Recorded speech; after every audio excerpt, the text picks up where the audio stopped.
Ganda ni ate, sana makita kita sa Viva Max. B, hindi ako mag-Viva Max. Wala akong cocomelon. There's no cocomelon! Una, hindi mo naman kilala yung tao. 'Di ba? Pangalawa, wala ka naman din doon. 'Di ba? Ganon. So, ano? yan tayo eh.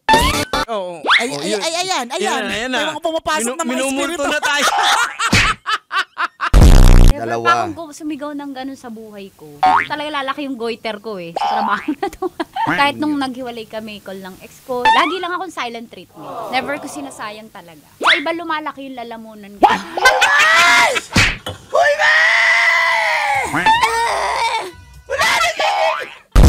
Oh, wag kayong aalis dyan. Pakibantayan tong ano ko. Tingnan nyo kung may gagalaw dito, ha. Wag kayong aalis. CR lang ako. Bantayan nyo to, ha?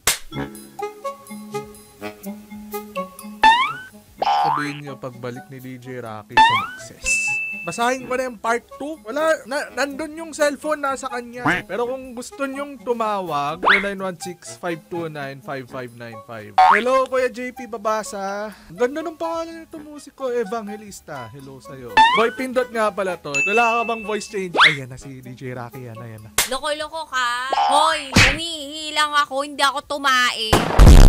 Wala pang ayos-ayos yan. T-shirt. Tapos naka-panty. Naka-panty sa loob ng boot. Wala naman nakakakita. Panty lang, walang short.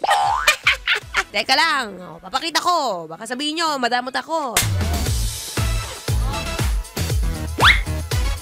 Pag ganun-ganun, pag mainit, mag-panty ka na lang, be.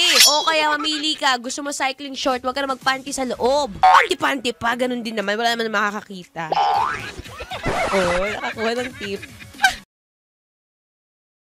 Wow! Enjoy na enjoy sa mga videos namin. Nako, Marami pa niyan dito, kabisyo. Kaya para mas feel good ka, I-like mo na ang video na to. At mag-subscribe na sa aming YouTube channel. Don't forget to click the notification bell Para lagi kang updated sa amin.